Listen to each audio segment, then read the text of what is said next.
This is a little dual 1 amp power supply. That is 2 power supplies, each capable of delivering an amp. Now, at the end of the last video in this segment, I was then able to put the supplies in the shorted position or turn the voltage down below 5 volts because the supplies would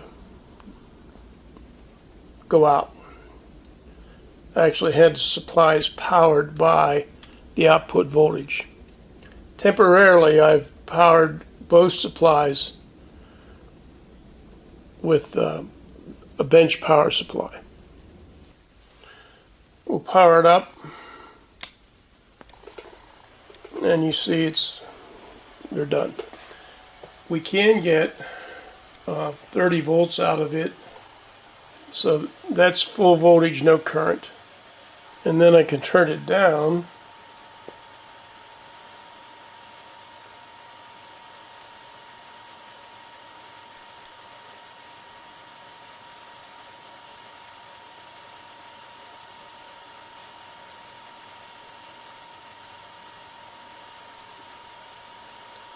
It looks like, at least with this adjustments, I've got some more adjusting to do, it can go down to 0.3 volts, 0.3 and change,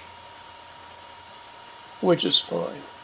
The problem will be, and let me short this supply out. Okay, the voltage went to 0, the light came on, and we're drawing 11 milliamps. I'll proceed to turn it up now. So we're well over an amp, we're at an amp and a half, an amp 0.6. We're drawing 3 amps right now. This transformer is only a 1 amp transformer. So I could put some sort of a note, 1 amp maximum, but people take that as a, what's wrong with an amp and a half? Let me unshort this one. So I did some tweaking around with this power supply. And now I'll try to adjust the potentiometer. Okay, so let's turn it up. There we go.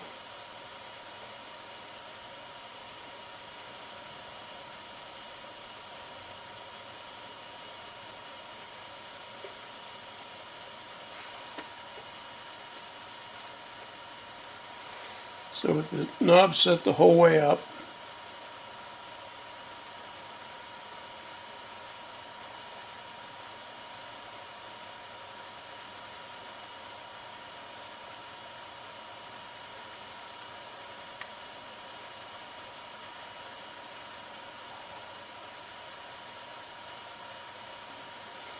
so I'm going to let the potentiometer there.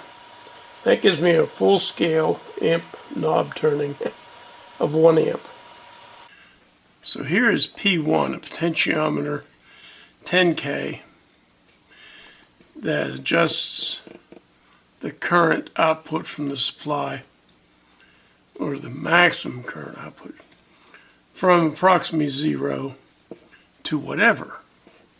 With an unmodified supply, I was able to get more than 3 amps from the output. The reason for that is R18. It's 56K, and that's what's supplied with the kit. It's also what's supplied with the 3 amp kit. What I intend to do is replace R18 with a 250K or a 500K adjustable resistor. Now, an adjustable resistor is a 2-terminal device. I'm going to use a rheostat, which is a 3-terminal device. And I'll short one end of the rheostat or potentiometer to the wiper and make this into a 2-terminal device. And probably the resistance required for 1 amp is in the neighborhood of 200K. We could use a calculation, or we could do trial and error to replace R18 with a fixed resistor that provided 1 amp when this potentiometer is set at maximum. I'm going to recommend a variable resistor, a 10-turn potentiometer, as a replacement. That way you can configure this supply for a 1/2 amp, a 1 amp, 1.5 amp, based on the available transformer that you have. In order to set the variable resistor, we'll turn this potentiometer to its maximum, and then we'll adjust this resistor so that we can provide no more than, in this case, 1 amp. In your case, maybe 1.5 amps. What I have done is removed R18 right here. Clean these 2 holes out. Then I've taken a 10-turn potentiometer. And what is this? This is a 500K. It may not be the perfect fit. In any event, I've taken the wiper and I've wrapped it around one of the legs, and now I'll solder it. I'll spread these legs apart until there's space to fit in these holes.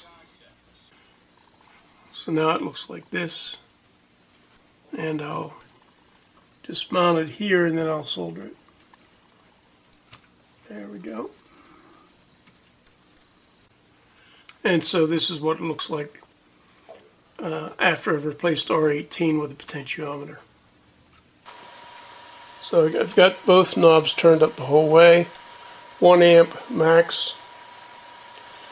The 500,000 ohm potentiometer seems to be working well. It's easy to adjust.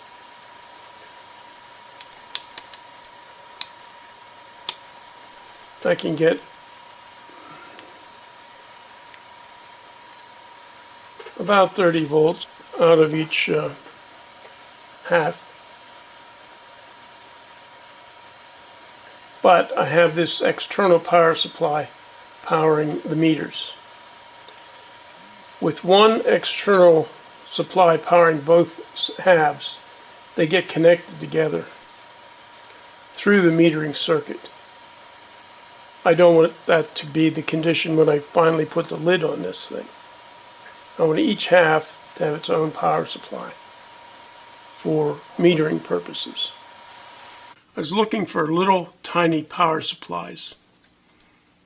110 volts in by 5 to 20 volts out. And I came up with these 2 modules. This is an LED driver, so it's a constant current device. This is a 5 volt, they say 700 milliamp, that's hard to believe, switching power supply module. I believe what I'm going to do, this LED driver comes in a case. I believe I'm going to pop the case open and take it out and put this, if it'll fit, yes it will, in the case. I'll take the 110 volt wires and put them back to here. I'll take the positive and negative DC output and hook them up to the respective positive and negative drivers for these displays. Then I'm going to glue this to the top of the filter capacitor. in each case.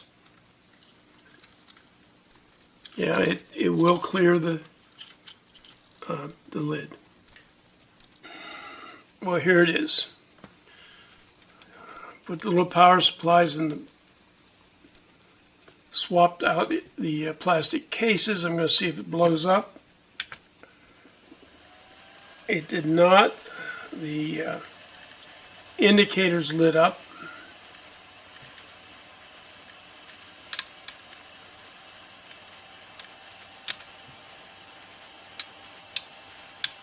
So I'm going to put the lid on. And so here it is.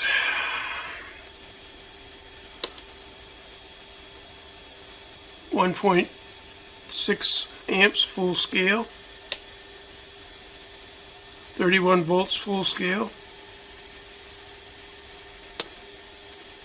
1.9 full scale. Have a bale handle,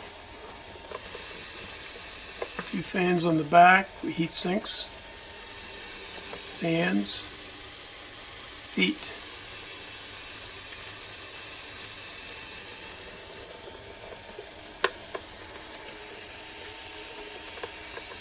Now what I think I'm going to try to do is clean up the drawings, the schematic, the bill of materials, board layouts, some miscellaneous component data sheets. And I'll put them at the end of this video, and I'll try to go back to the other videos in the series and add them. And I hope to then amend them, both the drawings of the file and the link, with some troubleshooting voltage measurements. For the time being, I'm going to put this somewhere on my bench. I don't have much room left, and see if I can use it for some projects. The 3 amp version of this, I believe, has the same board, but it actually might cost less. I think I looked at, last time I looked at the 3 amp version, it might have cost $9, $7. The advantage to making R18 adjustable, so we can limit the output current, is it allows you to use whatever transformer is at hand. A 1 amp, a 1.5 amp, a 2 amp. A lot of times you'll find 24 volt or 20 volt, 18 volt transformers that will maybe only have an amp and a 10th output. Well, you can, if you make the resistor modification, you can adjust the potentiometer to limit that current. By selecting 1 amp, I got smaller transformers, smaller heat sinks. So anyway, this will be the last of this power supply series until I get some troubleshooting voltage measurements, and I'll modify the drawings to include those measurements. If you like this series or you want more of this kind of stuff, drop me a comment or subscribe to my site, or give me a thumbs up. I really appreciate that. Thank you.